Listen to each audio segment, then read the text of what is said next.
Many questions arise for new investors. When is the best time to start investing?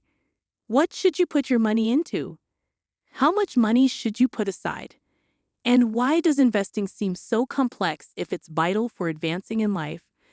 Though it might appear challenging at first, it doesn't need to be.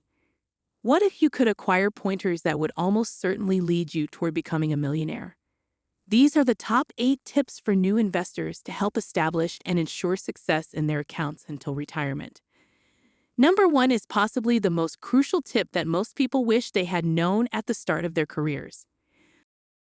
Welcome to Cashflow Canvas, where we teach lessons about investment and money-saving techniques. If you want to make your financial future better, make sure to like this video and subscribe to our channel for the latest updates. 8th, begin with broad-based investments. Deciding where to invest is one of the initial challenges new investors face. How are you expected to know what to buy when there seem to be countless options among individual companies, sector-specific funds, and broad market funds? While numerous possibilities exist, starting with something simple and straightforward, such as an S&P 500 fund, is advisable. Even those who have never invested in the stock market are likely familiar with the S&P 500. Owning a fund like this, comprising 500 productive companies, is an almost fail-safe method because, essentially, you're buying into the whole stock market. Your returns and risks will be roughly average with this strategy. You may deviate slightly by selecting a low volatility or high growth variation, which is also an excellent method to begin buying and holding. This investment approach, whether you invest $1,000 or $1 million, is straightforward and proven, highly recommended by Warren Buffett. 7th, don't be swayed by the media. The media aims to garner more views, often through alarming headlines and tense content. Seasoned investors know to disregard it, but it might be daunting for beginners. As an investor, your goal is to grow your money over time by focusing on variables within your control, such as your time horizon, risks, costs, and taxes. When news terrifies people about the stock market's potential demise, try to maintain a long-term perspective and make informed decisions. Historical trends show that the stock market has always recovered from downturns. Even if the market fluctuates significantly, sticking to your financial approach is crucial. Remaining unemotional during past recessions has benefited some, while those who sold everything suffered substantial losses. 6. Focus on your savings percentage. Poor market performance over a set period can discourage new investors. Throughout history, the stock market has experienced periods of lower returns.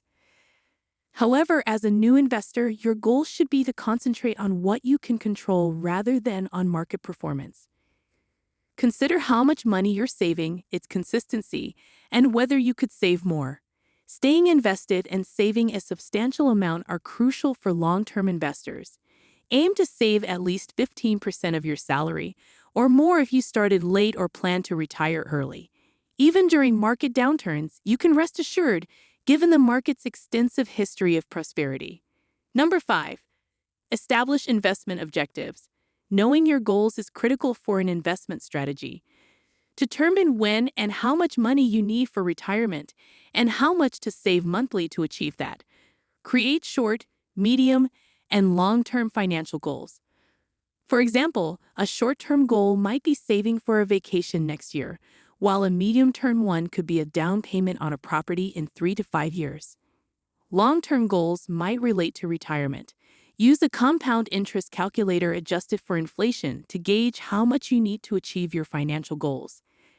Having measurable objectives lets you track progress and stay motivated to stay on course to reach them.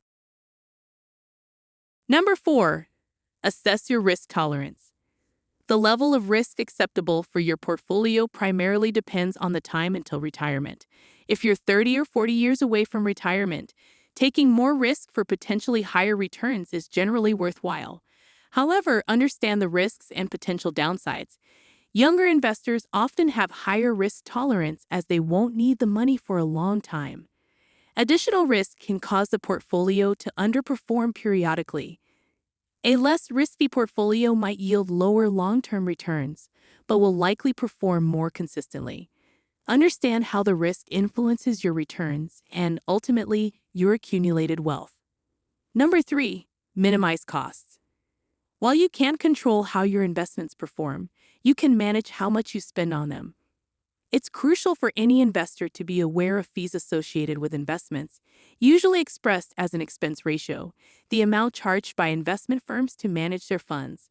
Consider the fees charged by different firms for the same fund. For instance, Vanguard's S&P 500 ETF has an expense ratio of 0.03%, while SPDR costs 0.09% for the same investment.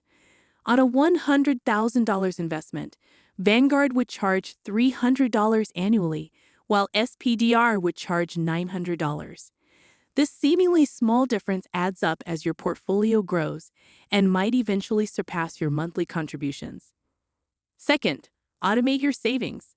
Setting up automatic contributions weekly, bi-weekly, or monthly is an easy way to stay committed to your investment plan.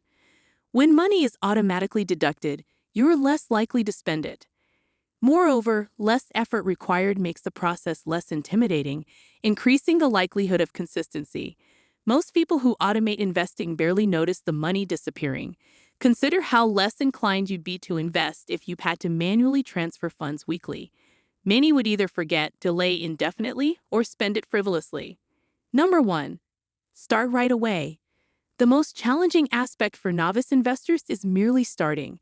Often, investors delay due to perceived lack of knowledge or belief that it's something to consider later in life. Some might think they don't have enough to begin with, believing it's not worth starting at the moment. Start investing as soon as your income and expenses are manageable. While paying off high-interest debt before investing might be prudent, the sooner you start, the better. Avoid waiting for the perfect moment because it may never arrive. Time is your most valuable asset in investing as it allows compounding. Even if you don't initially have much, compound interest can significantly multiply your investment over time. These pointers will help not only new investors but also throughout your investment career. To avoid emotional decision-making based on market performance, focus on what you can control rather than what you can't. Automating this process will make it easier for the long term, ensuring a prosperous retirement. As we conclude, I'd like to thank you for watching. I hope you found value in this video and learned something new, and I look forward to seeing you in our future videos. I would deeply value it if you could like this video and subscribe to our channel. Your support will help us to create more valuable content, and we can work together to secure your financial future. What are the key takeaways from this video that you can share in the comment section?